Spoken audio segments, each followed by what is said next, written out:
A lawyer has cried out Daniel Buhala. He said he has received death threats. He said, my office in receipt of several attacks, death threats, imprecation, verbiage, assault and denigration of my personality. This may not be unconnected with the interview I granted on Tuesday, April 12, 2022 on the News Central Africa on Suleiman Alade's Village Square Africa program he hosted alongside a co-discussant, Honorable Fuad Oki. Permit me to state without equivocation that although so many people welcomed and celebrated the expression of my personal views, others chose to, rather than simply disagree but issue threats and insults. Such outcome was not unexpected. Of course, when whatever I had said was quite revealing that the camp of the Vice President and by extension the Vice President Professor Yemi Osinbajo SAN himself may feel rattled, but then truth is what it is, and which is really constant. Let me also say further that Dr. Daniel H. Buhala not only accord the Vice President Professor Yemi Osinbajo SAN maximum respect, I also venerate his office as the #2 man in the country. He is not only a father but a staunch member of the Progressives family. Whatever I had said was said after critical thinking of the situation we found ourselves as a party, a people of same nation, and as a country as against his bid to become the flag bearer of our party. When you offer yourself to serve, you should expect interrogation of your claims against the weight of evidence. That does not in any way amount to demarketing our party. Look to climes like US and UK and so on to learn from. Our loyalty first should be to our country before any other consideration.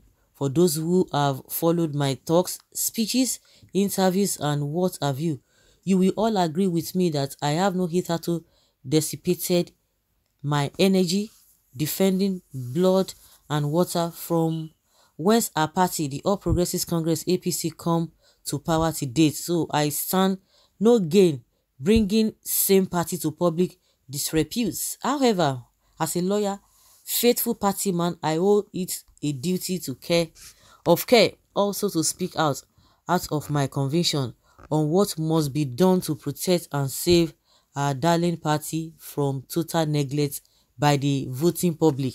It is bad enough that the party has not been enjoying the best commendation in the public space.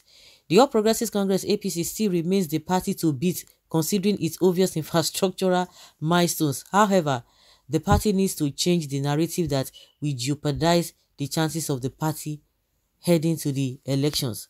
For all lovers of the country, patriots and discerning minds, the leadership of the country come 2023 should be shouldered on somebody with an economic blueprint, not some we that can progress our common quest for a more stable and perfect union. And that I, as a person and like many others, did not see in Professor Yemi Osinbajo likely presidency.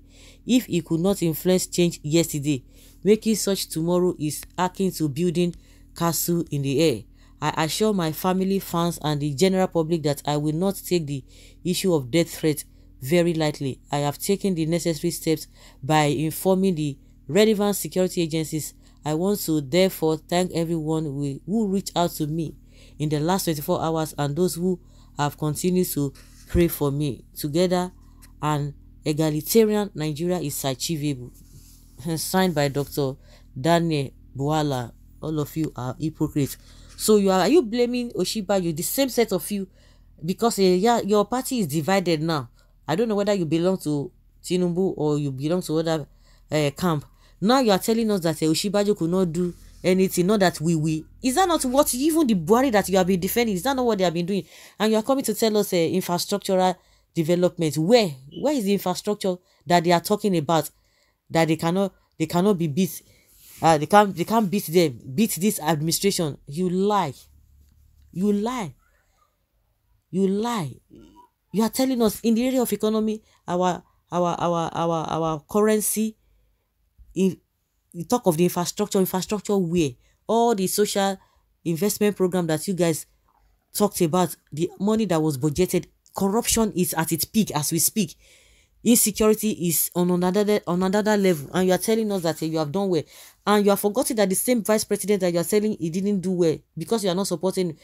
That is your own cup of tea, but all of you together, you have destroyed this country. So you don't even exonerate Buhari. You see how hypocritical these people can be, because you know that the vice president does not have power to do and undo. So you can, throw anything to him. If you are attacking, or you are not seeing the good in Osinbajo, that means Buhari is even worse. Please be fair in your assessment. Who among your APC presidential candidates can best deliver Nigeria from this present anarchy than Osinbajo? Please, all these derogatory statements on his person should stop. You need to be reminded that he is a vice president, and the kitchen cabinet and the Kaba are more powerful than him in this government. Field any looter beside Osinbajo and your party will be kicked out of power. Okay. I watched and listened to Daniel Buhala interview. On all honesty, Buhala was against Professor Osinbajo. Of course, now, even with what he said, I could see, I've not watched the video, but from the little statements he made, that we cannot continue on, we are going to do this, we are going to do that, and also trying to blame him that he could not do anything in the past, which all of you will still come out and say is just a spare part. Well, I don't even know why. Could it be because of his support for Tinubu or what? As it is today, Professor Osinbajo is the vice president of Nigeria. He is not the president. There are certain decisions he can't even take without differing to the president. On the economy, Professor is only the head of the National Economic Council. This council consists of all state governors. If economy fails, all governors failed. All of them are failed, whether the president or the Osinbajo himself. But my own point is that why should he be separating Osinbajo as if Osinbajo is the one who is supposed to take the right decision? These guys cannot face, and they dare not even speak against Buhari. Now he's trying to tell us that Osinbajo has not done well. Well, God will stand for you and protect you, and I want you to know that Osinbajo's decision to contest against his benefactor is shocking and a betrayal, but I still trust him that he will never be part to the death threat. However, some of his sycophants may be behind that.